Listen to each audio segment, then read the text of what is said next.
আসসালামু আলাইকুম। আমি প্রফেসর ইশরাত জাহান, অধ্যাপক এবং বিভাগীয় প্রধান, গাইনি এবং অবস্টেট্রিক বিভাগ, খুলনা মেডিকেল কলেজ, খুলনা। আমি গত 12 বছর ধরে ইনফার্টিলিটি এবং আইভিএফ নিয়ে কাজ করছি। বর্তমানে কাজ করছি চিফ কনসালটেন্ট হিসেবে গ্লোবাল ফার্টিলিটি সেন্টারে।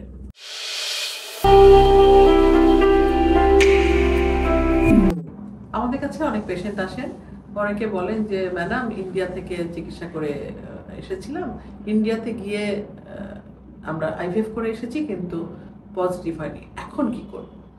তো সে আসলে যে ব্যাপারগুলি হলো যে আমাদের দেশের মানুষজন, ইন্ডিয়ার কথাই জন্য বলছি যে আমাদের দেশের মানুষজন বেশিরভাগ ক্ষেত্রেই পার্শ্ববর্তী দেশ যেহেতু ইন্ডিয়া, এবং খরচটা আমাদের মতো কাছাকাছি, যদিও থাকা খাওয়া মিলে অনেকটা খরচ পড়ে যায় ওদের এখানে, তারপরেও মানুষজন ইন্ডিয়া যায়। তো ইন্ডিয়া ছাড়াও যে সব দেশেই আসলে আইভিএফ হয়, সিঙ্গাপুর, ব্যাংকক, মালয়েশিয়া, আমাদের ইসলামিক কান্ট্রিগুলো সব জায়গাতেই হয়, সৌদি আরব, দুবাই। তো অনেকে সৌদি আরবে থাকেন, ওনারাও আইভিএফ করেছেন, পজিটিভ হয়নি, সেই সব ক্ষেত্রে আমাদের কাছে কোয়েশ্চেন আসে।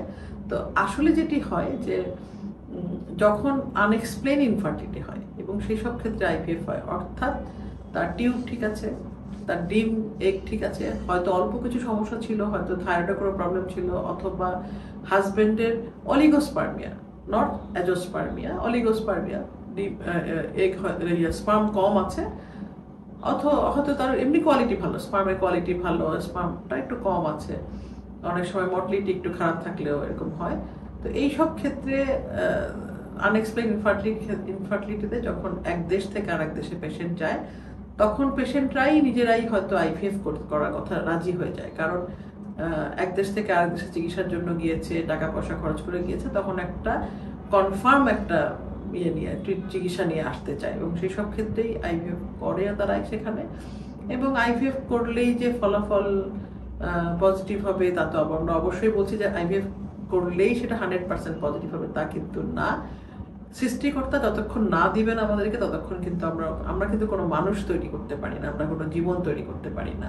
এটি একটি চিকিৎসা পদ্ধতি মাত্র, যেটি শরীরের ভিতরে হয়, যার শরীরের ভিতরে হচ্ছে না তাকে শরীরের বাইরে ইনভিট্রো ফার্টিলাইজেশন করা হয়, অর্থাৎ শরীরের বাইরে নিষিদ্ধকরণ করা হয়।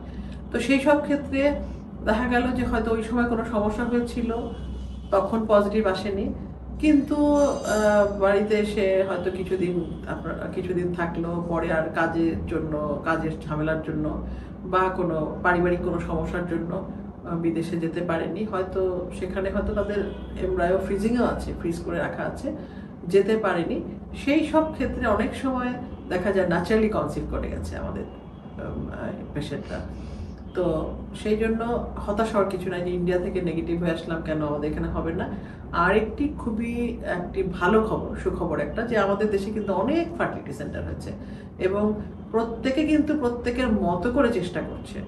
কারণ হচ্ছে যে আমাদের এই মেশিনগুলো যেগুলো আছে সব হচ্ছে ভালো মেশিন, বিদেশ থেকে আমদানি করা। মিডিয়া যেগুলো তৈরি করা হয়, মিডিয়া যেগুলো ইউজ করা হয়, যেসব কেমিক্যাল ইউজ করা হয় ইনকিউবেশনের সময় ইনকিউবেটরে, সেগুলো সবগুলাই খুব ভালো কোম্পানির, এবং সেগুলো বেশিরভাগই যেহেতু আমাদের দেশে এখনও তৈরি হয় না, সেগুলো সবই বিদেশ থেকে আনা।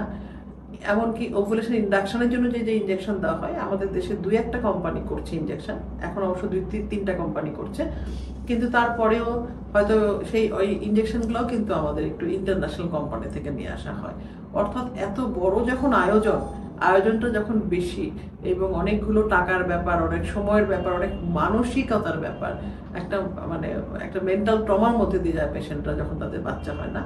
তো এত কিছুর মিলিয়ে যখন অনেক জোগাড় যন্ত্রণা বেশি করা হয়, তখন আসলে আমরা ধরেই নিই যে ঠিক আছে, একটু দামি ইনজেকশন দেই, একটু ভালো বিদেশি মিডিয়া ইউজ করি, যাতে করে পজিটিভ হয়, যাতে করে আমরা সফলতার মুখ দেখতে পারি।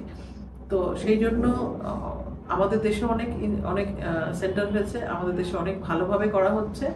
তো ইন্ডিয়া বা সৌদি আরব বা ধরেন যে ব্যাংককে গিয়ে অনেক সময় অসফল হলেও বাংলাদেশে কিন্তু সফল হওয়া সম্ভব, যদি আপনার ভাগ্যে থাকে, আপনার সৃষ্টিকর্তা আপনার জন্য একটি সন্তান রাখেন, তাহলে কিন্তু সম্ভব।